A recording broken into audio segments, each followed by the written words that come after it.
Então tá bom. Muito bem, bom dia, gente. Vamos começar a nossa aula. Hoje vamos falar sobre descontrole financeiro. Queria fazer uma oração, que o Senhor nos conduza nesse tempo aqui. Senhor Deus, quero agradecer pelo dia de hoje, a oportunidade que temos de refletir na Tua Palavra sobre finanças. Que o Senhor nos auxilie, nos ajude, corrija coisas que precisamos e precisamos alinhar em nossas vidas. É isso que eu oro, em nome de Jesus. Amém. Muito bem, descontrole financeiro. Todos nós vivemos uma sociedade que promove bastante a compra, né? Quantos aqui lembram dessa propaganda aqui? Compre batom, né? Se você lembra, você tem 30 anos ou mais, tá bom? Se você lembra dessa propaganda, já incutia ali na criança, né? Compre batom, e a criança ia no mercado e ficava pro pai, compre batom, hipnotizava, né? Lembra disso? Hipnotizava os pais compravam batom para a criança, sem merchans, mas era essa a propaganda, né? Compre batom, fazia com que as pessoas desejassem comprar ali o chocolate. E, gente, para quem tem filho sabe que tem hora que programa de televisão você tem que passar, principalmente desenho. Você passa a parte das propagandas, porque é um brinquedo melhor que o outro, só que mais caro que o outro, e aí você fala assim, não, vamos passar aqui, vamos voltar para o desenho, vamos colocar num outro lugar, vamos assistir por outro meio, né, que não a televisão, porque muitas propagandas acontecem ali. Eu achei uma reportagem bem interessante sobre dinheiro, que diz o seguinte: a maioria das pessoas não quer ser milionária. A pesquisa mostra que a maioria das pessoas se contentaria com 10 milhões de dólares, né? Não sei se a gente fizer essa pergunta aqui, quem quer ser bilionário? Talvez alguns levantariam a mão, outros não. Mas em 23 países, a maioria das pessoas teria uma vida confortável com 10 milhões de dólares. Olha só, tranquilo, né? Eu acho que também ficaria bem confortável com 10 milhões de dólares. Vivemos essa sociedade onde 10 milhões de dólares parece o suficiente para viver, né? Enquanto pessoas acham que 10 milhões de dólares tá bom, talvez um bilionário não ache tanto, né? Talvez você tenha escutado histórias de pessoas que perderam muito dinheiro naquela crise financeira de 2008, né? Eu soube uma história de um cara que perdeu do dia para a noite perto de 10 bilhões de dólares. E ele já tinha 40 bilhões. E o seu patrimônio foi para 30. O que ele fez? Tirou a própria vida porque perdeu 10 bilhões de dólares. O cara tinha 30 bilhões. Percebe? Questão de finanças não é se você tem muito ou pouco, né? Tem pessoas que são levadas pelas mais diferentes promoções, por mais absurdas que elas sejam, né? Sabão de 7,5 por 7,70. Eu não estou vendo promoção aí. Eu não sei. Tá dando para enxergar? Não tem promoção, né? Mas eu imagino que várias pessoas acharam uma super oferta se tiver escrito então em cima, promoção de Black Friday de 7,5 por 7,70, eu acho que muitas pessoas iriam comprar, né? Eu não tenho dúvida que pessoas compram por impulso, pessoas compram muitas vezes revelando aquilo que está no coração delas. Pessoas sempre querem mais, querem o melhor, querem coisas além, por vezes, da sua realidade financeira, né? Quem aqui já assistiu esses dois filmes aqui? Quem aqui já assistiu A Inveja Mata? A Inveja Mata é um filme bem antigo, né? O vizinho cria um vaporizador de cocô. Olha só que invenção, né? A invenção do século. E ele fica bilionário do dia para a noite. E o vizinho dele era o melhor amigo. E teve a oportunidade de entrar nesse negócio, mas ele achou que era uma besteira entrar nesse negócio. Adivinha, né? O vizinho compra uma mansão, compra um cavalo, e o outro vizinho, a inveja só crescendo nele, né? E chega um ponto onde o vizinho deseja matar o cavalo do cara, porque falou assim, não é possível, tudo dá certo na vida do meu vizinho, nada dá certo na minha vida, a inveja mata. E por vezes esse filme faz refletir bastante essa questão da inveja, né? Até que ponto o desejo de ter o que é do outro, a cobiça, leva uma pessoa, né? Claro que é uma comédia, né? Caricaturado, é exagerado, mas isso pode ser realidade na vida de muitas pessoas também. Quem já assistiu Clique? Esse filme aí é mais sessão da tarde, né? A galera já assistiu mais vezes esse filme. Esse filme eu acho muito interessante. Vou confessar que é um dos poucos filmes, talvez um dos únicos, onde eu emocionei, chorei no filme. Por quê? Porque eu vejo que é a história de um cara que correu atrás de dinheiro a vida inteira dele. E aquele controle remoto só ajudava ele a chegar na promoção, onde ele ia ter mais recurso, onde ele ia ficar melhor financeiramente. E quando ele começa a olhar a vida dele, o que aconteceu? Ele perdeu o pai, sem nem ter ligado para a morte do pai. O casamento dele acabou, os filhos não ligam para ele. Então ele ficou, de fato, chegou lá, né? Ele ficou milionário, mas a que custo? Né? Trabalhando muito, deixando a família de lado. E ele traz uma reflexão importante. Cara, até que ponto vale esse sonho de ter, esse sonho de ter cada vez mais, de chegar, de conquistar as coisas, né?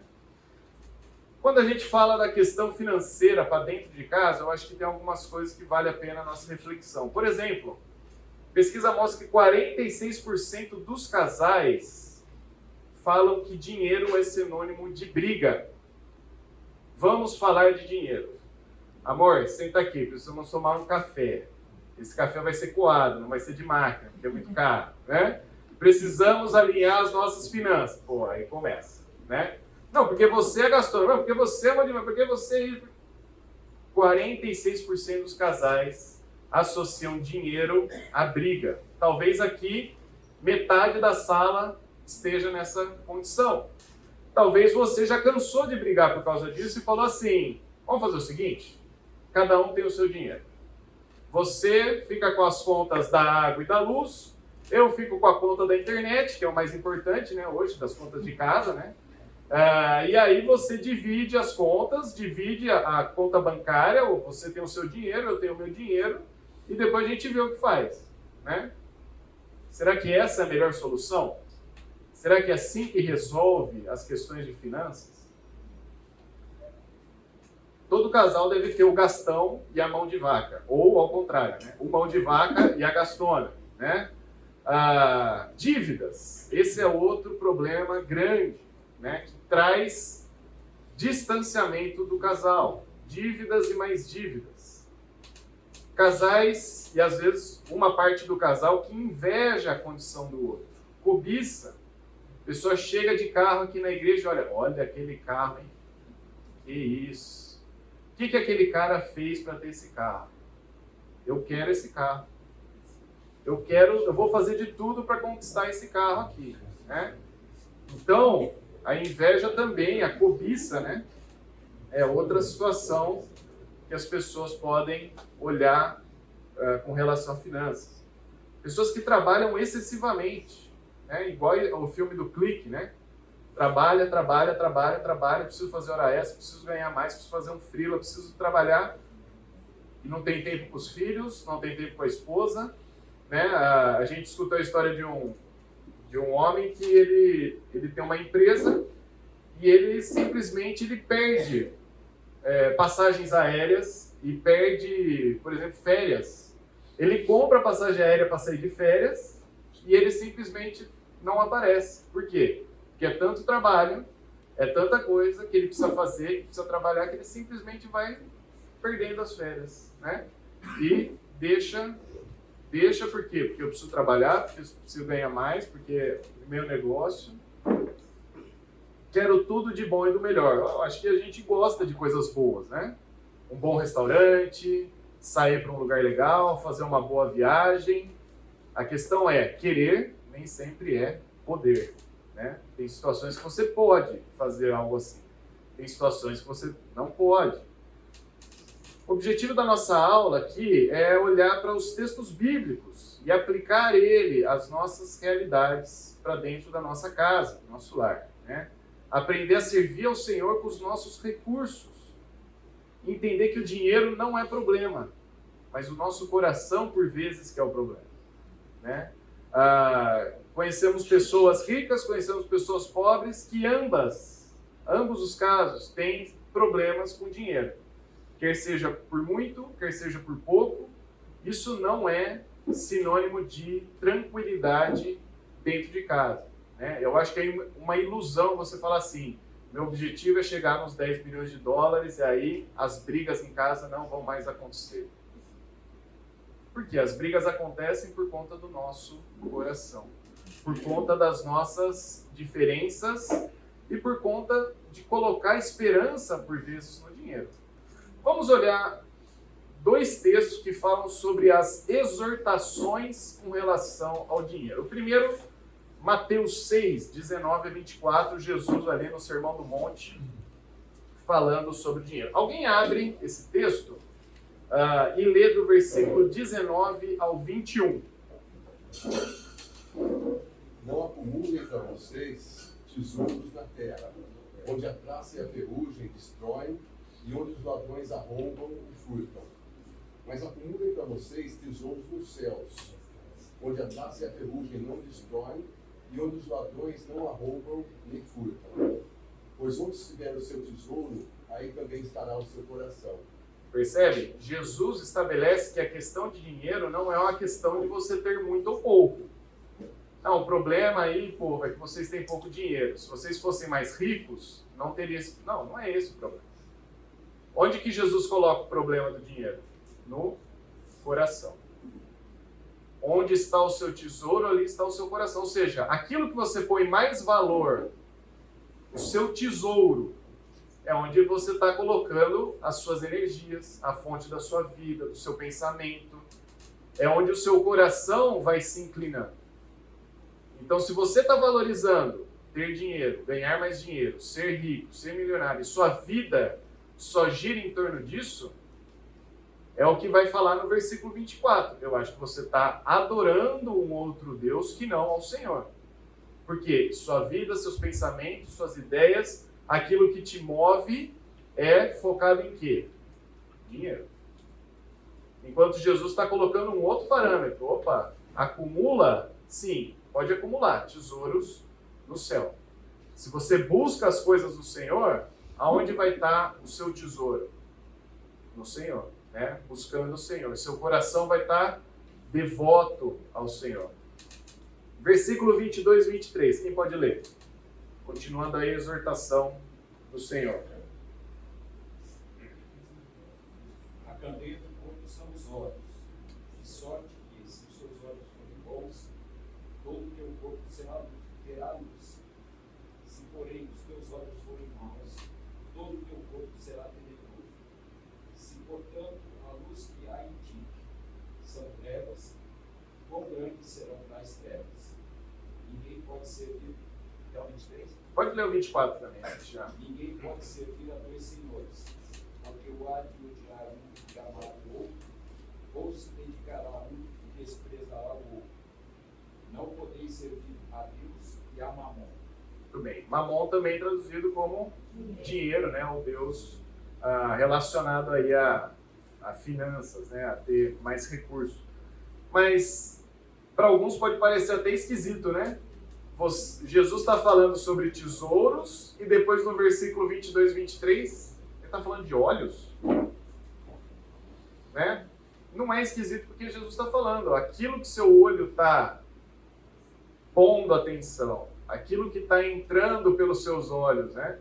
E você está desejando, querendo, cobiçando. Se seus olhos forem bons, ao invés de você olhar para o carro do irmão que chegou e falar assim, pô, que carro, hein? Eu quero esse carro.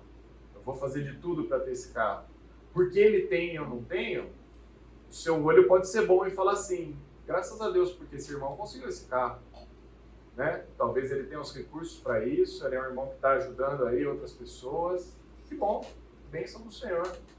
Né? há uma possibilidade de ter olhos bons e há a possibilidade de ter olhos maus. Os olhos maus, eles estão revelando também o nosso coração. Um coração cobiçoso, um coração invejoso, desejoso da coisa das outras pessoas, revela as vontades que estão no nosso coração. E aí Jesus encerra, não é possível servir a dois senhores. Né? E eu acho que essa é uma exortação bem relevante com relação ao dinheiro. Essa é uma avaliação que a gente precisa fazer. A quem nós estamos servindo? Né? Eu sirvo ao Senhor ou eu estou servindo ao dinheiro? Eu uso do dinheiro ou eu estou usando do Senhor? Percebem a diferença, não? Eu posso servir ao Senhor e usar o dinheiro. Eu uso o dinheiro para abençoar outras pessoas, eu uso o dinheiro para comprar alguma coisa, mas eu também posso servir ao dinheiro. E o dinheiro é meu Deus. E eu uso do Senhor. Deus me abençoa. Deus, eu quero mais. Deus, eu fiz tanto para o Senhor, por que o Senhor não me dá mais dinheiro? Não me dá mais recurso? Né? Aí é uma diferença muito grande. Alguma consideração aqui? Eu acho que nesse ponto que você falou, né, dos olhos serem bons, não só olhar com bondade para o outro, mas também olhar com gratidão para aquilo que Deus também te dá, né? Isso. Então, Que é o que a gente vai ver agora nesse texto aqui de 1 Timóteo, capítulo 6. Mais uma exortação, agora Paulo fazendo a igreja ali, a carta a Timóteo, né? Exortando os irmãos ali, e a gente pode aprender algumas coisas relevantes. E a primeira é essa, né? Do contentamento. Quem pode ler o versículo 6, capítulo 6, versículos 6 a 8? De fato, a piedade com contentamento é grande fonte de lucro, pois nada trouxemos para este mundo e dele nada podemos levar. Por isso, tendo o que comer e com que se vestirmos, sejamos com isso satisfeitos.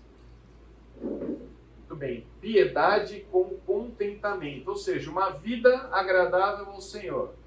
Agradecendo ao Senhor as coisas que você já tem, isso é igual a lucro. Percebe? É diferente a definição de lucro, né, que você vai ver nos livros, na economia e por aí vai. É a definição de lucro que Paulo dá. Contentamento com piedade. Se eu estou vivendo uma vida que agrada ao Senhor e junto, agradecendo ao Senhor as coisas que Ele já tem me dado, eu tenho o que comer, eu tenho o que vestir, estou no lucro. Né? Estou no lucro. Versículos 9 e 10. Os que querem ficar ricos caem em tentação, em armadilhas e em muitos desejos descontrolados e nocivos, que levam os homens a mergulharem na ruína e na destruição. Pois o amor ao dinheiro é a raiz de todos os males. Algumas pessoas, por cobiçarem o dinheiro, desviaram-se da fé e se atormentaram com muitos sofrimentos. Muito bem. Há um extremo de falar assim, então vamos viver todos numa sociedade hippie, vamos todos vender os nossos recursos, vamos lá para o meio do mato, a gente vai caçar, vai pescar, e a gente vai viver disso. Mas não é isso que Paulo está falando. Paulo está falando que é uma condição, você amar ao dinheiro. Ele está totalmente ligado à mesma questão de Jesus. Onde está a sua devoção? A quem você serve? A quem você ama? Se você está amando ao dinheiro, esse é o raiz dos males. Nessa situação, pode ter o mesmo problema. Porque o outro caça um nicho maior, vai alimentar mais pessoas. Essa Não é a solução. Porque volta para a questão do coração, né? Houve já as pessoas que defenderam a ideia do bom selvagem, que bom era a época onde éramos selvagens, vivíamos no meio da floresta. Gente, o coração humano é a raiz dos males, né? Então, a pessoa pode abandonar essa vida, vou largar tudo, vender tudo. Isso não significa que resolveu o problema, porque o problema é interno. Amar ao dinheiro é desvio, é a raiz dos males. O texto no versículo 9 é o resumo do filme Clique. Aqueles que buscaram ficar ricos caíram em muitas armadilhas, né? Então, é claro, a gente tem trabalho, né? Acho que a gente quer crescer profissionalmente, poder ter mais recursos, mas a gente precisa entender que a nossa vida não é isso. Nossa vida é: eu sirvo ao Senhor e eu uso os recursos que Ele me dá, né? 17 e 19, do mesmo capítulo. 17 a 19. Quem pode ler? Exorta aos ricos do presente século que não sejam orgulhosos, nem depositem a sua esperança na instabilidade da riqueza, mas em Deus, que tudo nos proporciona ricamente para o nosso aprazimento. Pratiquem o bem, sejam ricos de boas obras, generosos de dar e prontos a repartir, que acumulem para si mesmos tesouros sólidos, fundamento para o futuro, a fim de se apoderarem da verdadeira vida. Percebe? Paulo está falando para os ricos que eles devem ser ricos em boas obras. Se eles têm recursos, que eles saibam usar desses recursos para a glória do Senhor. E aqui são exortações para as nossas vidas. Será que a gente é contente com aquilo que nós temos? Ou será que cada vez que você vê uma pessoa com celular novo, uma roupa nova, um carro novo, nós desejamos e cobiçamos aquilo, né? Precisamos ser contentes com o que nós já temos, com aquilo que nós já temos recebido, né? Será que seu desejo é só por ter mais coisas? Sua vida gira em torno disso? Ou será que sua vida gira em torno de amar e viver uma vida em piedade ao Senhor? E é claro, se você vai ser um cristão, espera-se que você seja um bom profissional. Sendo um bom profissional, você vai, por vezes, ter possibilidade de crescer profissionalmente e ter mais recursos. Mas percebe, um coração humilde é capaz de receber esses recursos e usar para a glória de Deus. Mesmo crescendo profissionalmente, mesmo ganhando mais recursos, né? Como é possível colocar esperança no dinheiro? Talvez aí na sua fileira, discute aí com a pessoa que está do seu lado. Que tipo de esperança você pode colocar no dinheiro? Que tipo de situação você pode viver que você fala assim: essa é uma situação onde é possível colocar esperança no dinheiro, tá bom? Então, rapidinho, 2 minutinhos, com a pessoa que está do seu lado aí, talvez com a sua fileira, como é possível colocar esperança no dinheiro?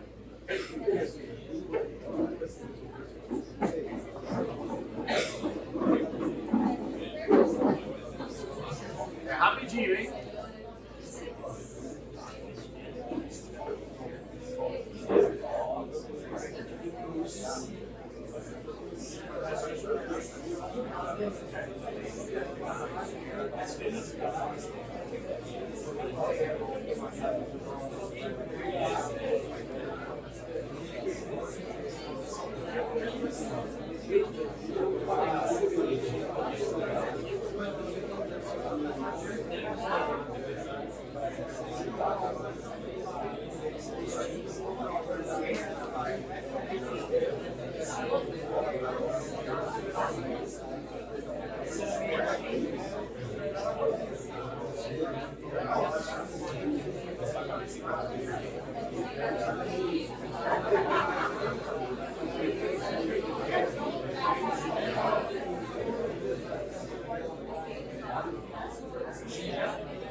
Muito bem.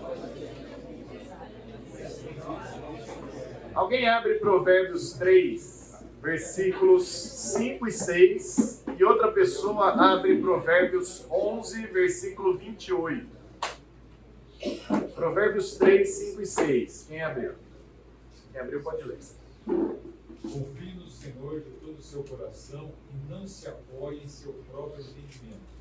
Reconheça o Senhor em todos os seus caminhos e Ele endireitará suas veredas. Muito bem. Eu acho que esse texto tem bastante relação com o que vocês discutiram, ou não? Tem. 11, 28. Quem confia nas riquezas cairá, mas os justos reverdecerão bem. Quem confia nas suas riquezas, como é que tá? Cairá. Né? Como é que você pode colocar esperança no dinheiro? Quem quer compartilhar o que vocês discutiram aí? De cada vez, hein? Previdência, aposentadoria, né? Você pode espera-se que o fundo esteja ativo quando você for aposentar, né? E outra coisa é o plano de saúde que a gente discutiu. Aham. Espera-se, se você tem um bom plano de saúde, você pelo menos será atendido. Não quer dizer que você vai entrar, não quer dizer que você vai sair do hospital. Não tem.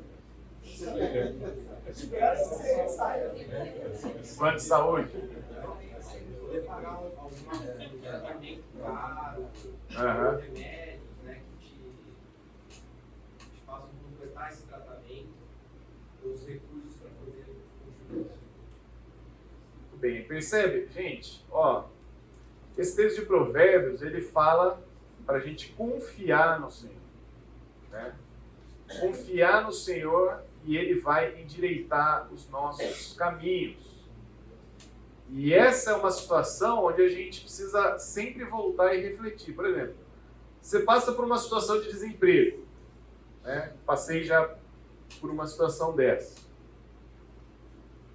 Parece que o mundo cai. Você fala assim, e agora? O que eu vou fazer? O que eu vou fazer? Como eu vou sustentar minha família? Como eu vou sobreviver? Será que vai ter recurso? Não vai ter?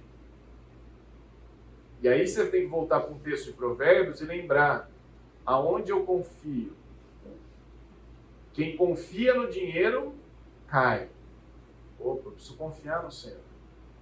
Quem que é o dono dos recursos? É o Senhor. Preciso confiar no Senhor. Muda o governo. As pessoas entram em polvorosa. Muda o dinheiro. Pessoas aqui já passaram por quantas mudanças de dinheiro? Né? Teve uma época que acho que foi tanto dinheiro que ninguém mais sabia o dinheiro que era. Né? Acho que faltava arriscar na própria cédula. Assim, isso aqui não é mais um cruzeiro, isso aqui é um cruzeiro novo. Né? Muda o dinheiro. Muda o governo. Onde que tem que estar a nossa confiança? No governo novo? Na nova moeda que surgiu? Não. Nossa confiança tem que voltar no Senhor. Né? Então, esse princípio aí de Provérbios, falando da nossa confiança está no Senhor, ele é algo que não deve ser novo para nenhum de vocês, mas aplicar isso nas nossas situações, isso sim tem que ser real. Né? Isso tem que ser diário. Deus, eu tenho esse trabalho, amanhã depois eu posso perder ele, mas eu confio no Senhor. Eu confio que é o Senhor que cuida da minha casa, da minha família, dos meus recursos. Confiança no Senhor. Algum comentário aqui? Eu queria comentar que tem uma senhora que trabalhou pra gente em casa há 20 anos. Uhum. E logo que ela entrou, o marido teve um AVC, era só ele que trabalhava, e ela tinha 8 filhos. E aí ela chegou em casa, porque ela falou assim, olha, agora eu preciso sustentar minha casa. E foi muito interessante que dentro de toda essa dificuldade, ela era uma serva do Senhor, ela sempre cantava, ela lavava a roupa feliz, cantando, agradecendo, louvando a Deus. Então, assim, ela foi um exemplo de dependência, de contentamento tão grande para mim, porque, assim, eram muitos detalhes. Ela não pedia e não falava nada. Às vezes, a gente conversava alguma coisa e descobria alguma necessidade que a gente podia ajudar. Mas uma coisa que marcou muito é que, na casa dela, ela não tinha condições de... Ela estava sem banheiro. O banheiro simplesmente teve um problema. Eles não tinham dinheiro para arrumar. Então ficou o banheiro assim. E aí, quando ela trouxe isso, eu falei, vamos, o que nós vamos fazer? Então vamos arrumar o banheiro. Aí eu fui com ela comprar material de construção.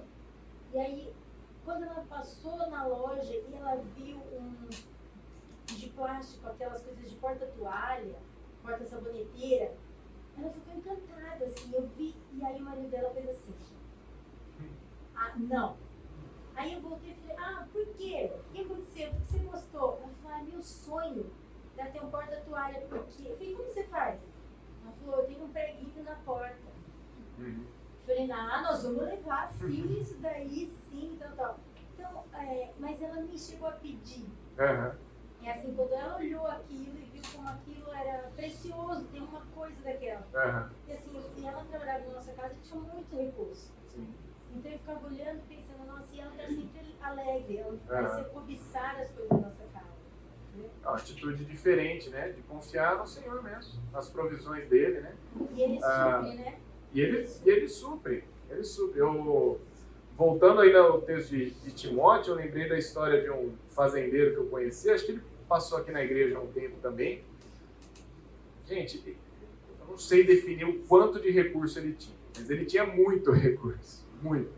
Ele tinha um avião particular para ir visitar as fazendas dele, né? Então ele tinha várias fazendas de soja e tal. Mas esse homem, ele tinha um coração tão dedicado ao Senhor. Ele, a esposa, toda a família era servos do Senhor, e eles sabiam que o dinheiro que eles tinham era para ser usado para outras coisas. Eles sustentavam perto de 200 missionários com os recursos que eles tinham. 200 missionários. Teve uma missão que precisava de um avião para levar missionário para a floresta. Cara, comprou um avião. Precisava de não sei o quê, comprou um negócio. Então, era assim, era um coração muito dedicado. Então, ele era rico e fazia boas obras por causa disso. E era surpreendente, porque os fazendeiros ao redor da região o cobiçavam. O cobiçavam e invejavam a situação de vida dele. Por quê? Por vezes, a fazenda dele era que prosperava e a dos outros não. E ele falava, eu não tenho o que explicar. Se Deus está dando essa prosperidade para mim, não é para mim. Isso daqui é só eu recebi para passar para outra pessoa. Então, ele era um cara ele fez assim coisas grandiosas na cidade que ele mora, né? Eu acho, não sei, não tem mais contato. Mas e tudo sempre pensando como alcançar mais pessoas para Cristo, como servir a comunidade, como servir a igreja. Então, a confiança dele não estava no dinheiro que ele tinha, estava no Senhor. Ele tinha muito e sabia que aquilo lá não era dele, era do Senhor. Aliás, essa é uma consideração importante, né? Talvez alguns de nós acham que 10% é do Senhor. E aí você dá o seu dízimo porque 10% do seu salário é de Deus. Mas não é 10% do Senhor. Tudo que você tem é do Senhor. O 100% do seu salário é do Senhor. Talvez você devolva 10% para servir a igreja, servir outras pessoas. Você devolva 10%. Mas o seu carro não é seu, é do Senhor também. Sua casa é do Senhor. Né? Então as coisas que Deus está proporcionando para você, elas são do próprio Senhor. Né? Você pode usar... Ah não, eu tenho que dar 10%. Não, você pode dar mais. Você pode dar menos. Depende da situação, mas a questão é dar com alegria para o Senhor. A gente vai entrar nesse texto já já. Muito bem. O tempo voa, né? Provérbios 6, de 6 a 11. Quem puder abrir esse texto, os outros ficam de tarefa de casa aí, tá bom? Aprenda com a formiga preguiçoso. Observe como ela age e seja sábio. Embora não tenha príncipe, nem autoridade, nem governante, ela trabalha duro durante todo o verão, juntando comida para o inverno. Mas você, preguiçoso, até quando dormirá? Quando sairá da cama? Um pouco mais de sono, mais um cochilo, mais um descanso com os braços cruzados, e a pobreza o assaltará como um bandido, e a escassez o atacará como um ladrão armado. Muito bem, olha só que situação, né? A pessoa, eu sou pobre, não tenho chance na vida, né? Coisa não acontece para mim. Então tá bom, vamos trabalhar? Ah, não, trabalhar dá trabalho, né? E trabalhar dá trabalho, é por isso que chama trabalho, né? Eu vou largar meu emprego porque eu não tô feliz lá. Gente, isso é uma situação muito engraçada, né? Largar o meu emprego porque eu não tô feliz lá. Porque trabalho é trabalhoso, né? Diversão é onde a gente fica feliz, né? Parque de diversão e tal, né? Trabalho, normalmente, ele é trabalhoso mesmo. Segundo a Tessalonicenses, Paulo ele vai ser mais enfático ainda, porque tinha irmãos na igreja que estavam esperando a volta de Cristo. Como? Deitado na rede. Vem, Jesus, pode vir. Estou pronto. Seu servo está aqui esperando. E Paulo vai falar, aquele que não trabalha, que não coma. Né? Então, trabalhar é um princípio bíblico. né, trabalhar. Então, poder produzir, poder trabalhar, sempre lembrando daquele equilíbrio que a gente viu no começo. Né? Existe um equilíbrio também das suas prioridades, do seu tempo, mas nós precisamos trabalhar. Né? E aí é importante, né? A pessoa que não trabalha, gente, vai trazer dificuldades para a sua família. Né? Vai ser difícil, né? Sustentar uma família é uma pessoa preguiçosa, esse é meu ponto, tá? A pessoa preguiçosa, aquela pessoa que não quer trabalhar, pessoa que não está afim de trabalhar. Muito bem, depois vocês podem ler esse texto aqui do Correr Atrás de Dinheiro Fácil, tá bom? Eu acho que tem algumas situações nos nossos dias, principalmente com relação à aposta, né? Crescendo bastante, aposta em jogo, aposta em time de futebol, né? Quem aposta no Palmeiras está ganhando bastante dinheiro, graças a Deus por isso. Mas o ponto é não correr atrás de dinheiro fácil, né? Esse ponto aí de Provérbios. Provérbios 21:17. Quem pode ler esse texto? Outra pessoa já abre Provérbios... outra pessoa já abre 2 Coríntios 9, de 6 a 11, tá bom? Provérbios 21:17, o que diz lá? Quem se entrega aos prazeres passará necessidade. Quem se apega ao vinho e ao azeite jamais será feliz. Muito bem, olha só. Desperdício de recursos, né? Desperdício de recursos. Gastando seus recursos com prazeres. Aí o vinho no sentido de você esbanjar mesmo, tá? Soube outro dia aquele show Coldplay, né? Não. Andrea Bocelli vai vir fazer um show. Vocês ficaram sabendo o preço do ingresso? 2.000 e não sei quantos reais para assistir o Andrea Bocelli. Mas tem a meia para classe baixa. Vocês viram quanto custa a meia para classe baixa? É 4.656. A inteira? E a metade da classe baixa é 2.000. Classe baixa vai pagar só R$2.000 para assistir o show do Andrea Bocelli. Oi? Não tem mais. Soube agora ali, pelas informações que acabaram os ingressos. Olha só. Gente, já acabou. Andrea Bocelli vai tomar mais vinho agora, né? Vai tomar mais vinho Andrea Bocelli, porque com certeza... E é só pro ano que vem, olha só. Então a pessoa parcelou em 800 vezes no cartão, né? Só uma consideração aqui. Alguém sabe quanto é os juros do cartão? Vocês já pararam para... Os juros do cartão de crédito. Mais de 300%. Muito. Ano passado foi de 420% ao ano, os juros do cartão de crédito. Então imagina essa pessoa que comprou o show do Andrea Bocelli, dividiu em 60 vezes no cartão, não conseguiu pagar a primeira parcela, o que ela fez? Ela pagou só um pouquinho do cartão e deixou o próximo para o mês seguinte. Só que o mês seguinte já está 40% a mais do que estava no mês anterior. E é assim que o cartão de crédito fica feliz, né? Quando você não paga toda a sua fatura do cartão de crédito. Tudo isso para dizer o quê? Como você tem gasto os seus recursos? Será que pagar isso para assistir um show é um jeito sábio de usar os seus recursos? Não estou falando nada contra o show do Andrea Bocelli, eu só estou perguntando se é sábio. Existem pessoas que gastam isso para ir num show e por vezes falam assim, mas poxa, o encontro de casais é caro, né? É 4 vezes menos que o show do Andrea Bocelli. Agora, o meu ponto é o seguinte, como que você gasta? No que você tem investido os seus recursos? Né? Será que é sábio fazer essa compra? Será que é sábio fazer esse investimento? Será que não é melhor usar os seus recursos para uma outra situação, para ajudar um irmão em necessidade, para ajudar um missionário, para ajudar... Então, essas são algumas considerações, né, do desperdício. 2 Coríntios 9, de 6 a 11. Aquele que semeia pouco também colherá pouco, e aquele que semeia com fartura também colherá fartamente. Cada um dele conforme a necessitação, não com pesar ou superação, pois Deus ama quem dá com alegria. Deus é poderoso para fazer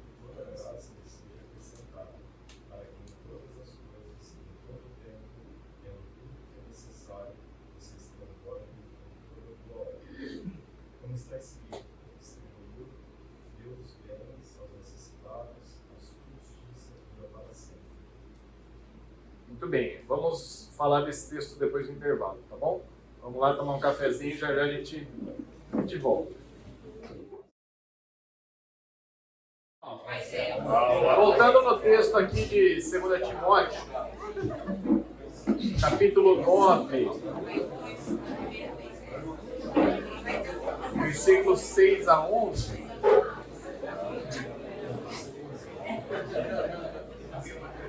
Algumas coisas são interessantes aqui nesse texto, em especial o versículo 7, que fala assim: cada um dê conforme determinou em seu coração, não com pesar ou por obrigação, pois Deus ama quem dá com alegria.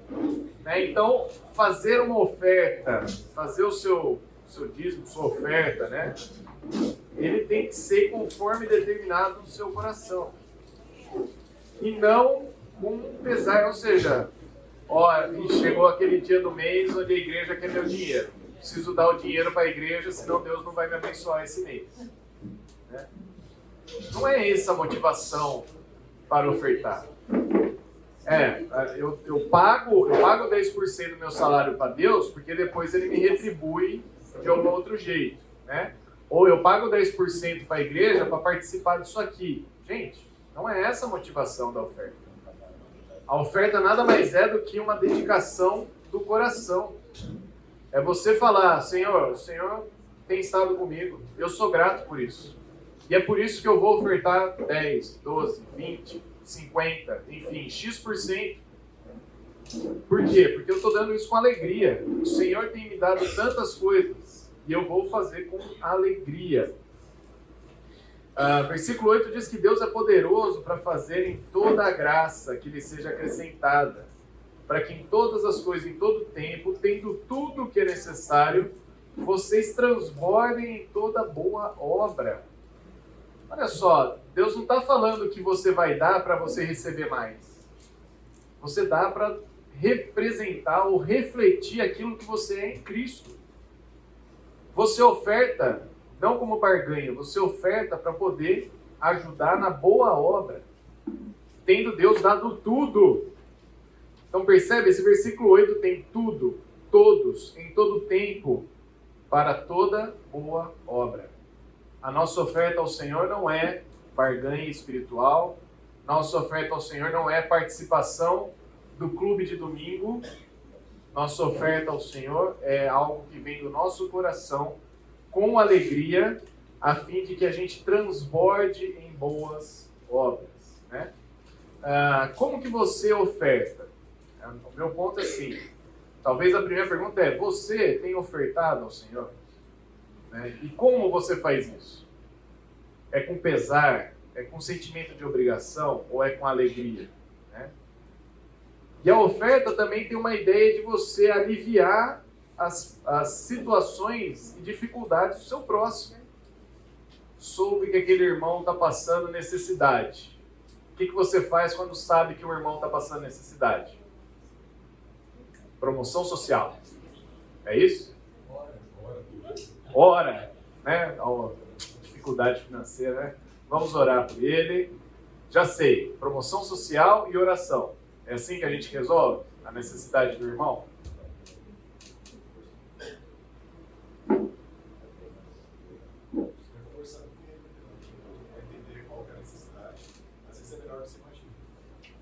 E às vezes você é o canal para ajudar aquele irmão. Você conversando com ele, percebendo, poxa, é uma necessidade que eu mesmo posso ser usado na vida dele. Eu mesmo posso colaborar com a vida dele.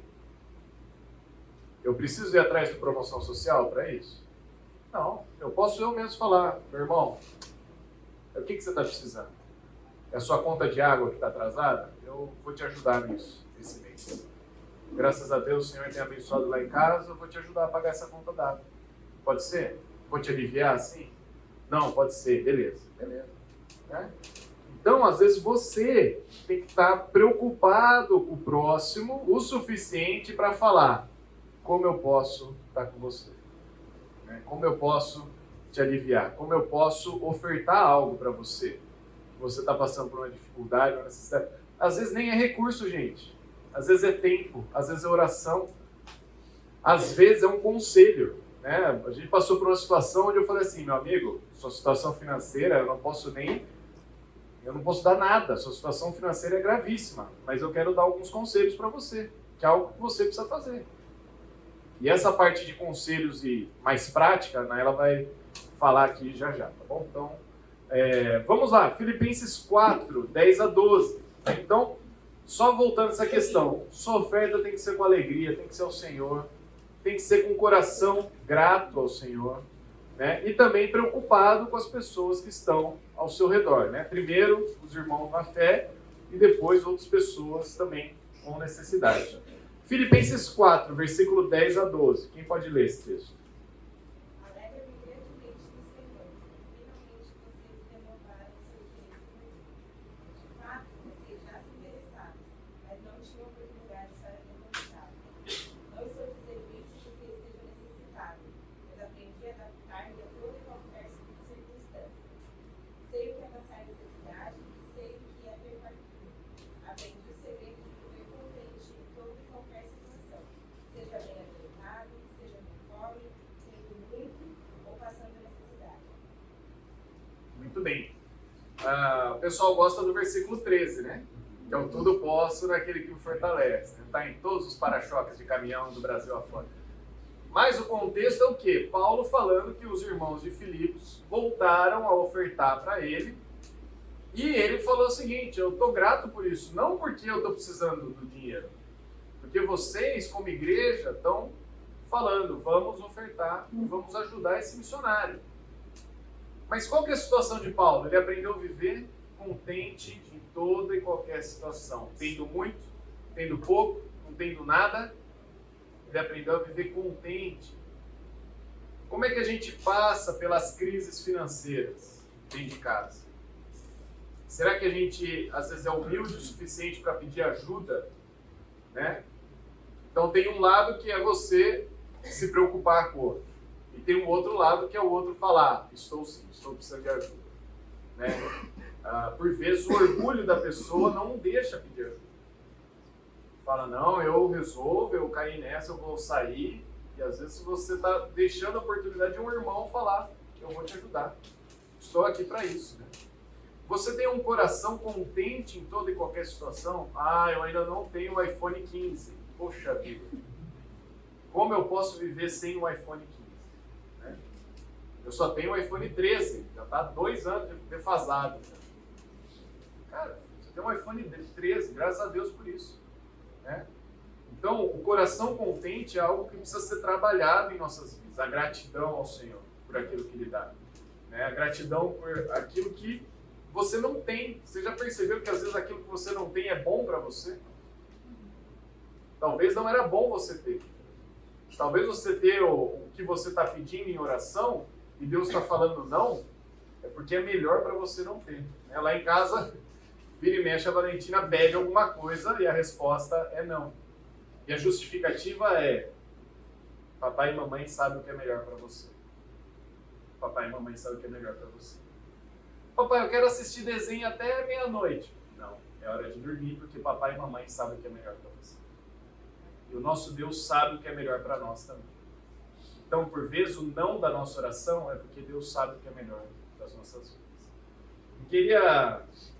Fala lá. É do tempo também. Às vezes aquilo é bom, mas não é para aquele tempo. Exato. Então, Exatamente. Não é que Deus está negando. É o não agora, né? É o não agora. É o não agora. Às vezes a gente quer pular essa fase. Uhum. Né? E aí a gente começa, né, a gente conseguiu o carro lá na frente, a gente quer agora. Exato. E essa é uma questão. O carro é bom, preciso para trabalhar, precisa ter isso. Mas a pessoa inverte essa fase e dá problema. Muito bem. Trazendo os princípios bíblicos, agora a gente vai trazer algumas aplicações também para a vida do casal. Como minha esposa lida bem com finanças, eu chamei ela para falar dessa parte, principalmente da nossa experiência. Na verdade, a gente passou várias situações financeiras difíceis, principalmente no começo de casado, quando eu era o mão de vaca, o casquinha, aquele que não sabia abrir a mão para comprar alguma coisa, enquanto eu falava que a minha esposa era gastona. Né? E como lidar com essas diferenças parecem tão difíceis, né? Vamos lá. Gente, eu vou compartilhar algumas coisas com vocês aqui agora. E eu só queria dizer que, assim, tudo que vocês vão ouvir sobre a nossa vida, nada disso é para a nossa própria glória, isso só reflete a glória e a graça do Senhor sobre a nossa vida. E se a gente pode estar aqui, é fruto disso, porque a nossa experiência é exatamente os extremos opostos, né? Sabe aqueles 46%? Nós nos encaixávamos exatamente naqueles 46%, que eram que finanças eram um tabu na nossa casa, né? Porque o Lucas era o cara mão de vaca, casquinha e vários adjetivos, e eu era a pessoa gastona. Quando nós nos casamos, eu lembro que o Lucas falou, vamos nos casar, quanto você tem guardado? Deu, guardado onde? Não, você não tem nada guardado, tá? Tipo, não, né? E então, assim, nós viemos de contextos muito diferentes, né? E, por vezes, no começo, eu espiritualizava muito isso. Eu falava, não, porque, Senhor, com certeza o Senhor sagrado é de um coração como o meu, generoso, que compra, que dá, né? E via o Lucas como uma versão avarenta, né? Tipo, nossa, Senhor, pesa a mão sobre esse homem avarento. E não é essa a realidade. É verdade, gente, porque a gente tende a ver como dois lados da moeda em que nós queremos que o outro venha para o nosso lado porque o nosso lado é mais espiritual, né? E o Senhor transformou as nossas vidas no sentido da gente enxergar o benefício de como Deus trouxe a experiência financeira do Lucas e a minha e como nós poderíamos nos complementar de uma maneira a trazer glória ao Senhor através das nossas finanças. Então, hoje a gente pode falar sobre isso, porque hoje, pela graça de Deus, Ele nos transformou, nos ajudou, mas nós éramos, assim, os opostos mesmo, né? Gastão, casquinha, eu prezo por uma melhor qualidade, então, para mim, faz todo sentido ter Tupperware, né? Para o Lucas, nossa, para que Tupperware nessa vida? Porque, tipo, eu prezava por uma melhor qualidade e ele prezava por um melhor preço. Nossa, Plastil é excelente, gente, né? Quantos Plastil você não pode comprar ao invés de comprar um Tupperware? E isso era a realidade da nossa casa. O Lucas, eu via uma coisa como urgente, né? Não, mas a gente precisa ter isso agora, porque, nossa, olha a promoção. Se a gente não comprar agora, mês que vem vai subir. E o Lucas, não, mas será que a gente precisa ter isso? Não, você tem certeza? Não, talvez mais pra frente a gente, né? Então a gente tinha visões diferentes. Prevenção, troca, né? Não sei quantos são assim. Eu sou aquela pessoa que eu penso, você já mandou o carro na manutenção esse semestre? Não, mas o carro tá bom. Ele pensa, não, mas nem furou um pneu ainda? Não, mas...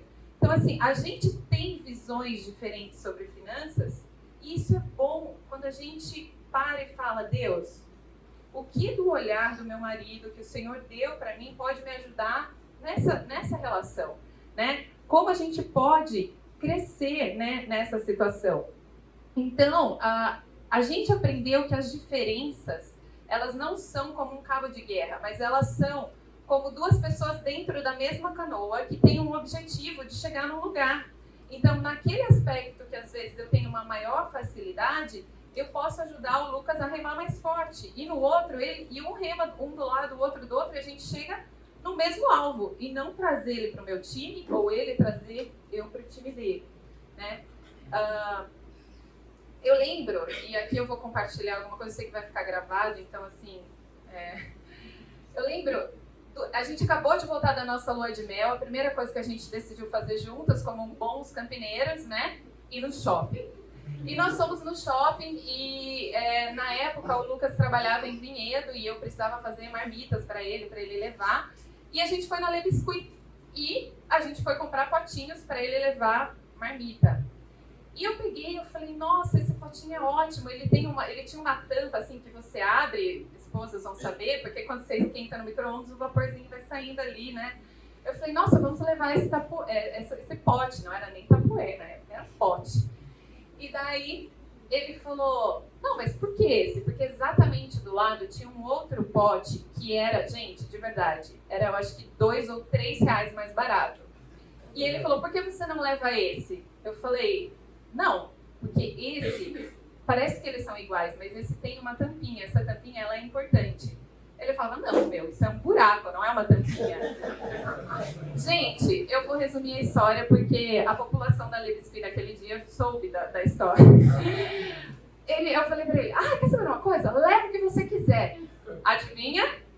Ele levou o que ele quis. Ele pegou o pote, R$2 mais barato. Ele levou o pote, R$2 mais barato. Eu fui embora com um bico enorme. Né? Cheguei em casa, né? O marido guarda as compras. Amor, vamos assistir alguma coisa? Assistir o quê? Gente, por quê? Porque nós tínhamos visões diferentes, né? Qualidade, gasto. E a gente achava que aquilo era irreconciliável. Né? Se ele não viesse para o meu time, não tinha acordo. Né? Mas... E daí, qual é o perigo de não se ter uma boa comunicação nessa área? Porque daí, depois, passado algum tempo, o Lucas, para me agradar, vou contar uma outra história. O que ele fez? Eu acho que foi Dia das Mães, foi meu aniversário. Ele falou, nossa, ela tem uma visão diferente, vou tentar agradá-la. Ele chegou e falou, nossa, eu comprei um presente para você. E ele chegou com uma sacola da Zara Home. Eu falei, meu Deus, Senhor, muito obrigada que o Senhor ouviu as minhas orações. Ele chegou com uma sacolinha da Zara Home. E eu falei, nossa, muito obrigada. Nossa, estou muito feliz. A hora que eu abri o presente, eram 2 casinhas de metais para colocar vela e um porta-retrato. Ok, eu achei legal, tal. Falei, que legal. E daí eu falei, nossa, mas... quando você gastou nisso? Ele, R$200. Eu, R$200? E ele falou, mas agora eu não tô entendendo. No lado você fala pra não gastar, quando eu gasto, você não fica feliz. Eu, não, mas é um pote pra pôr vela. Você gastou R$100 em 2 potes pra pôr...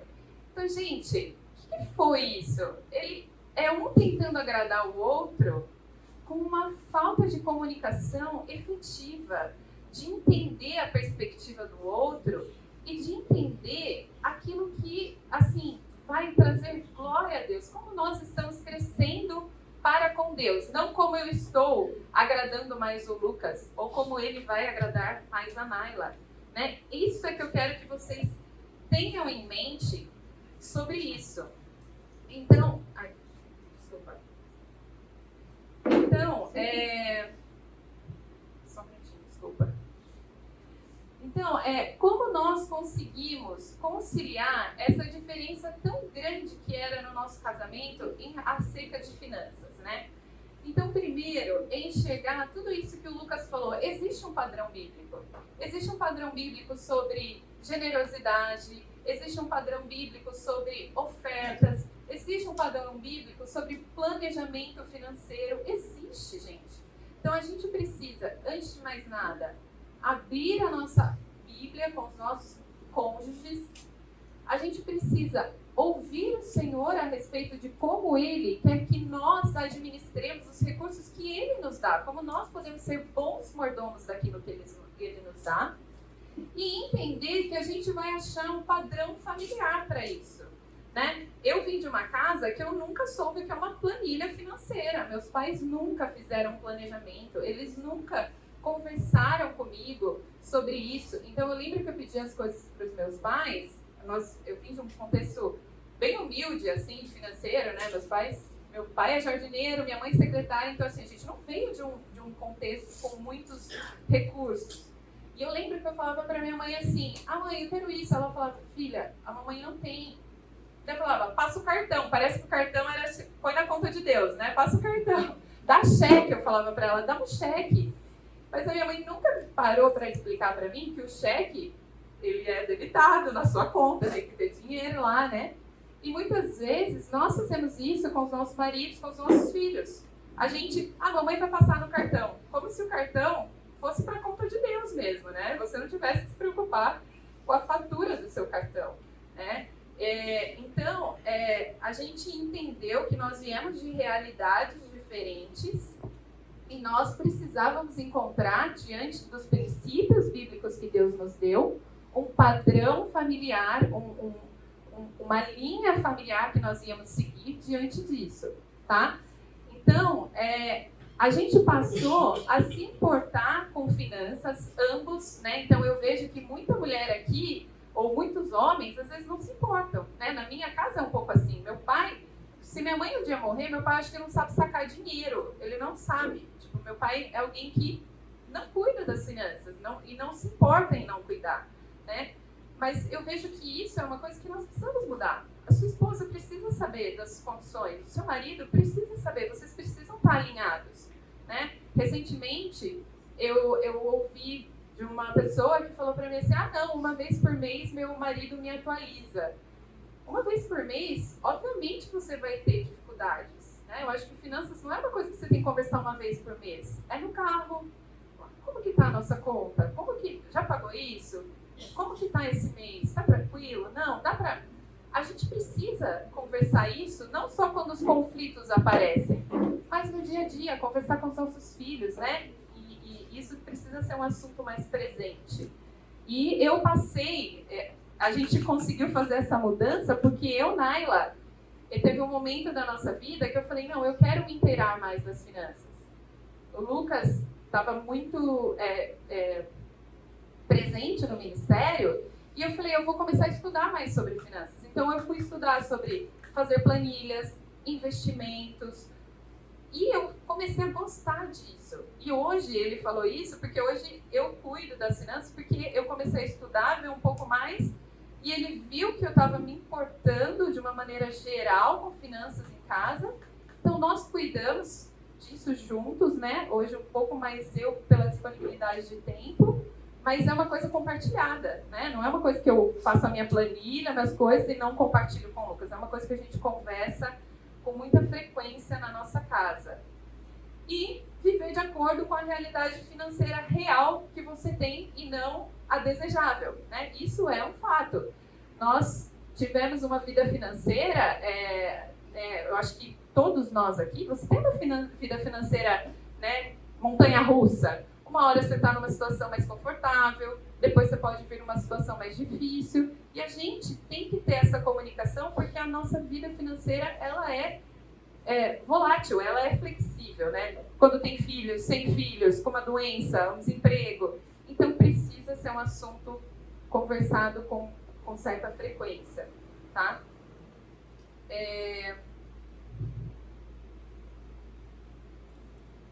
E aqui também, não só entrando numa parte mais de casais mais jovens, mas eu acho que até casais mais velhos, que ou os filhos saíram de casa, ou estão com filhos adultos em casa, é uma coisa de você conversar com seus filhos que estão em casa, é uma coisa de você pensar sobre futuro, aposentadoria, né? A gente está falando aqui sobre confiar em Deus, mas Deus também fala para a gente ter um planejamento familiar. Então é sábio você pensar sobre a sua aposentadoria, né? Mas não com o coração apegado ao dinheiro. Alguma dúvida até aqui? Alguém quer comentar alguma coisa, falar? Não? Ok. Quantos aqui de vocês sabem quanto vocês ganham? Sim, casais, ou quanto vocês sabem que vocês ganham? Levantem a mão, pode levantar. Todo mundo sabe quanto ganha, isso é bom, né? Quantos de vocês sabem o quanto vocês gastam? Ok. Quantos de vocês sabem quantos por cento vai para cada área da sua vida, das suas despesas? Reduziu um pouco. Muito bem, por que eu estou fazendo essa enquete? Eu vejo que muito das dificuldades que nós temos nessa parte financeira tem um pouco a ver com isso. E é isso que eu falo que, apesar de a gente ter que ter essa confiança em Deus, nós também temos que ter uma educação financeira. Eu acho que no Brasil a gente pena um pouco por isso, porque nós não temos educação financeira. Alguém aqui te ensinou quanto você tem que gastar percentualmente para cada área da sua vida? Às vezes poucos, né? E eu comecei a mudar um pouco o meu jeito gastão, porque eu comecei a ver e estudar sobre finanças, eu falava, nossa, eu gasto muito mais com algumas coisas supérfluas do que com coisas que são essenciais. Então, o que eu vou trazer para vocês aqui não é uma receita de bolo, tá? Mas a gente começou a enxergar a nossa vida financeira por percentuais. Por quê? Porque o percentual, ele é ótimo, porque se você ganha pouco, você tem um percentual. Se você ganha muito, você tem um percentual. Então, igual o Lucas falou sobre ofertar. Se você oferta no pouco, quando você tiver muito, se você manter o percentual, você vai ofertar mais, né? Mas às vezes a tendência é quando você começa a ganhar mais, você oferta menos e gasta mais com outras coisas. Então, enxergar finanças de uma maneira percentual é legal. Um percentual que a maioria dos economistas falam que é um percentual bom, eu não anotei aqui, mas você pode anotar aí, é uma regra que é 50, 30, 20, tá? 50, 30, 20. Qual que é esse percentual? 50% daquilo que você recebe precisa ir com gastos essenciais. O que é gastos essenciais? Moradia, plano de saúde. Então, isso tem que ser gastos essenciais. Supermercado. Nossa, Naila, 50%? Às vezes você vai ter que fazer o quê? Reduzir o seu aluguel, o seu valor do aluguel. Às vezes você vai ter que... meu carro está financiado. Vender o seu carro, comprar um carro mais econômico, ou que você pague à vista para você não ficar com uma dívida. Então, é legal vocês enxergarem. Esse é um desafio para vocês. Passem a anotar e organizar os gastos e dívidas de uma maneira prioritária. Na internet, nós temos muitas planilhas que vocês podem ter acesso, aplicativos. Façam esse exercício de planilhar o seu gasto por um mês. Coloque isso em percentuais. Quanto do que eu tenho gastado corresponde aos percentuais de essencial? Quanto eu tenho gastado com supérfluos? E daí, nessa divisão de 50, 30, 20, 50% são gastos essenciais, 20% são gastos corriqueiros, mais importantes. Então, às vezes, um passeio em família, às vezes um vestuário, se está precisando de roupa, criança, quem tem filho pequeno, troca de roupa, né? Então, assim, às vezes é comprar uma roupa que seu filho está precisando. Então, 30% é esse gasto que não é essencial, mas é tipo uma saída, um jantar, um passeio, um lazer, alguma coisa. E 20% eles falam sobre investimentos. E aqui eu divido um pouco em 10 e 10, que é, eu acho que minimamente, né, ou a gente já ouviu falar sobre isso, a gente precisa pensar em ofertar, devolver ao Senhor aquilo que Ele tem nos dado. Então, se você tenha 10%, começa com 10%, 5%, né? E os outros 10% você guarda para o dia mal. Gente, nós tivemos situações em que o dia mal chegou e graças a Deus que ou a gente tinha um pouco guardado, ou fomos socorridos, né? Então, é importante pensar no dia mal. Então, esse percentual nos ajudou muito, é uma coisa que tem nos ajudado a lidar com finanças de uma maneira mais matemática, porque finanças é matemática também, né? Então, anotar os gastos, registrar a renda familiar e preparar um orçamento realista que inclua dízimo, despesas e tudo que eu já falei para vocês, tá? Então, outras dicas que eu também acho importante faça um planejamento primeiro, né? Faça um planejamento para quitar dívidas grandes ou amortizar juros. Eu lembro que o ano passado a gente fez um investimento para um sonho que a gente tem de, enfim, ter uma casa, e a gente fez uma dívida, um parcelamento que estava dentro da previsão do nosso orçamento. E o ano passado a gente decidiu trocar de carro. A gente falou, nossa, vamos trocar o Prisma, tá? Vamos. Vendemos o Prisma. Quando a gente pegou o dinheiro na mão, o que a gente compra? A gente queria um carro melhor, né, mais novo.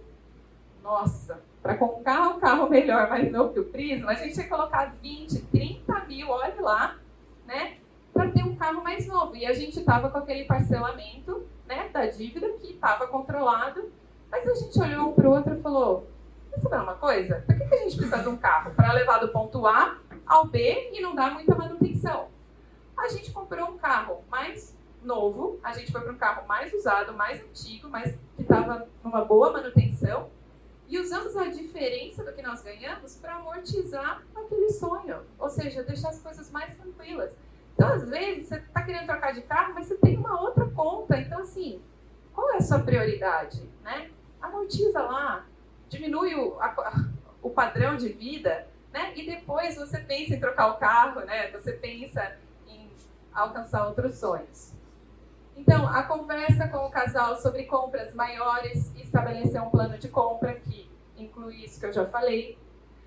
Nunca comprar impulsivamente, né? Isso é uma coisa muito importante, né? Não é porque tem aquela placa vermelha que você precisa comprar, às vezes não é o momento.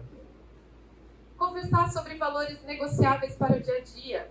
Eu já ouvi relatos de mulheres que às vezes falam assim, eu vou sair, calma aí, deixa eu ligar para o meu marido para ver se eu posso comprar isso, para ver se eu posso tomar esse café, né? Então assim, não estou falando que é errado, mas às vezes vocês podem combinar, olha, eu vou sair, qual que é o meu limite hoje? Para você não ter que, no meio daquela situação, ligar, pedir autorização. Eu acho que é uma coisa que vocês podem conversar, dialogar e crescer juntos, né? À medida que se comunicam, né? Estar aberto a conversar sobre gastos, cortes, presentes. Isso foi uma coisa que a gente fez também, né? Quando que nós vamos dar presente em casa? Né? Vamos dar nessa ocasião, a gente pode se presentear melhor, né? Então, às vezes, isso também são coisas que vocês vão alinhar, né? Sobre investimentos, né? Finanças não pode ser um tabu dentro do lar. E isso que o Lucas falou, às vezes o dinheiro só passa pela sua conta para abençoar outros. E aqui eu vou contar uma história rapidinho já para passar para o Lucas, e de novo, não para a nossa glória, mas para a glória do Senhor. Quando a gente estava em Paulo Afonso, em Missões, teve um ano que a igreja falou, olha, esse ano a gente vai conseguir dar para vocês um 13º, metade de um 13º. Imagina a missionária, né, ali, metade do 13º, nossa, Senhor. Foi o 13º. Foi inteiro? Então tá bom. É que foi dividido em 2 vezes, né? Isso, então tá bom. E a gente recebeu o 13º da igreja. E quando veio a primeira parcela, a gente ficou super feliz. E eu acho que naquele mesmo dia, ou alguns dias antes, eu tinha recebido de um grupo que eu fazia parte lá do IMPV, uma pessoa, uma mulher, que ela falou assim, nossa, irmãs, orem, porque a mãe e a irmã dela tinham morrido, foi na época do Covid, né? Ela falou, e eu tô tendo que sair de uma cidade, de uma ilha no Pará. Ela falou, vou ter que pegar um barco, não sei o quê. Ela tinha que fazer uma viagem grandíssima, assim, de muitas horas, com a família pequena, filhos, e ela ia ter que fazer tudo isso de barco, carro, porque ela não tinha condições de pagar um avião. E daí eu perguntei para ela, qual é o valor da passagem? Gente, era assim, se não exatamente, era praticamente o valor da primeira parcela do 13º. E eu ainda, né, a gente estava crescendo nessa área, eu fiquei um pouco amedrontada de falar para o Lucas que eu queria ofertar toda a metade do 13º para a mulher. Então eu falei, Lucas, tem uma pessoa passando por essa situação que eu gostaria que você orasse, que Deus colocar no seu coração. Eu também vou orar, a gente pode conversar sobre isso em outro momento. Às vezes é isso mesmo, ele, tá bom, vou orar. E gente, Deus faz. O Lucas falou, Naila, vamos ofertar toda a passagem. Eu falei, você tem certeza? Ele falou, tenho, vamos ofertar toda a passagem. E Deus nos permitiu abençoar aquela família. Gente, poucos dias depois, um irmão que era dessa igreja, que está morando em outro país, que a gente já não conversava há muitos anos, ele nos procura e ele fala assim, eu recebi uma participação de lucro aqui da minha empresa e eu gostaria de fazer uma oferta para vocês. Gente, o valor que ele nos ofertou era 3 vezes mais o que a gente tinha ofertado para aquela família. Eu falo isso com muita emoção, porque, gente, você fala, nossa, é história de missionário. Não, é a história de quem se dispõe a ser usado pelo Senhor. Nós não fizemos isso esperando 3 vezes mais. Nós fizemos isso porque nós entendemos a realidade e a gente entendeu que nós estávamos ok com as finanças para podermos abençoar aquela família. E Deus nos recompensou muito além do que a gente imaginava, muito além. Então, só desfruta. E às vezes não é de uma retribuição do Senhor, às vezes é do privilégio de participar da obra do Senhor na vida de outras pessoas. Isso é o maior privilégio que nós podemos ter.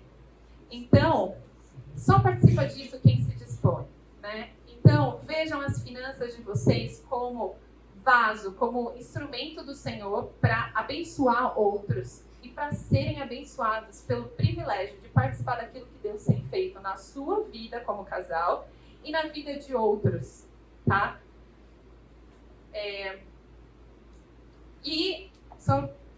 E a outra história é aquela que o Lucas falou, do nosso amigo que nos ligou, né? Então, muitas vezes, você não vai abençoar financeiramente. Às vezes, você vai abençoar através de conhecimento. A gente vê tantas pessoas aqui que têm muito conhecimento, né? Às vezes, eu falo para os mais jovens, você está querendo começar onde seu pai está terminando, né? Então, assim, já está querendo começar naquele carro, mas seu pai já conquistou tantas coisas. Começa ali, né? E esse nosso amigo, ele veio falar da situação dele e a gente falou, olha, nós realmente não temos condições de te ajudar financeiramente com a sua dívida. Mas a gente começou, o que você tem? E era uma pessoa que tinha um carro bom, assim, era um Argo, sabe? O carro tinha uma moto, morava perto do trabalho. A gente falou, meu querido, vende o seu carro, quita a sua dívida no cartão. Porque isso aí, você vai quitar, vai sobrar, né? E você guarda esse dinheiro, não se entra em outra dívida. Então, assim, às vezes você vai abençoar as pessoas através do seu conselho, através da ajuda, de ajudar, de dar uma educação financeira, porque a gente muitas vezes não tem isso, né? Aqui nos nossos lares, enfim. É isso. Falei um pouco mais,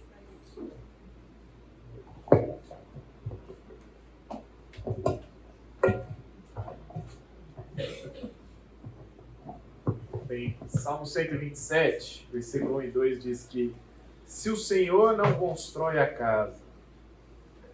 Eu acho muito legal esse salmo, é um salmo que fala sobre família, né?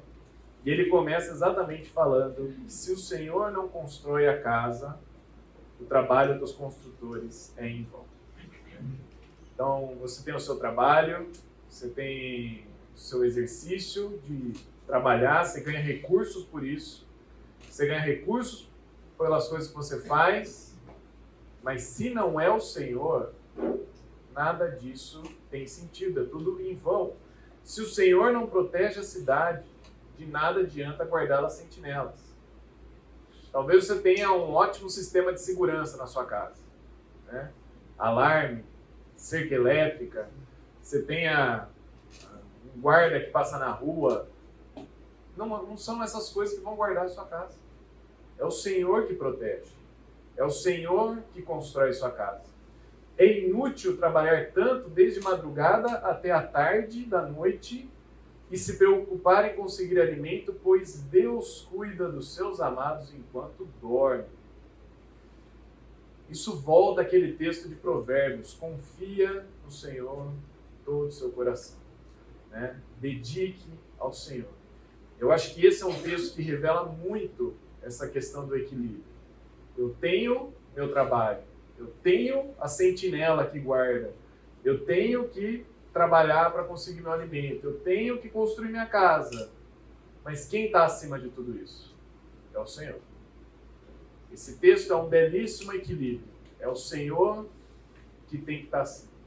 Eu tenho que lembrar, é Ele que constrói, é Ele que protege, é Ele que dá as coisas que precisamos enquanto a gente dorme. Nós devemos trabalhar em plena dependência do Senhor e fugir de um ativismo, materialismo e avareza. Preciso guardar esse dinheiro porque esse dinheiro é meu e ninguém pode mexer nele, né? Gente, todo o nosso dinheiro é do Senhor. Você vai olhar, fazer suas contas, pegar aquelas planilhas, fazer suas contas e falar assim: esse mês não vai ser 10%, esse mês vai ser 50% de oferta. O que te impede? De quem que é o dinheiro? É do Senhor. Essa história que a Nela contou foi muito interessante, porque depois que o irmão ofertou pra gente, poxa, legal, agora eu vou pegar esse dinheiro e fazer uma viagem. Não, porque que a gente recebeu o dinheiro e também percebeu que tinha algumas crianças que a gente conhecia que não tinham um presente de Natal. A gente falou assim, vamos comprar um presente de Natal para eles com esse dinheiro? Vamos ofertar esse dinheiro também para essas crianças? Né? E a gente acabou comprando, lembra? O dinheiro que a gente usou, inclusive para a família. Enfim, é o Senhor que constrói a casa. Para terminar, usem o dinheiro e sirvam ao Senhor.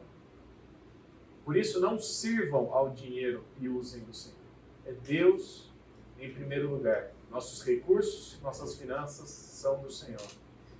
No casamento, não é mais o meu e o seu dinheiro. Não é mais o meu gasto, o seu gasto. Não é mais a minha conta, a sua conta. Não é mais a minha dívida e a sua dívida. Num casamento é o nosso dinheiro para a glória de Deus.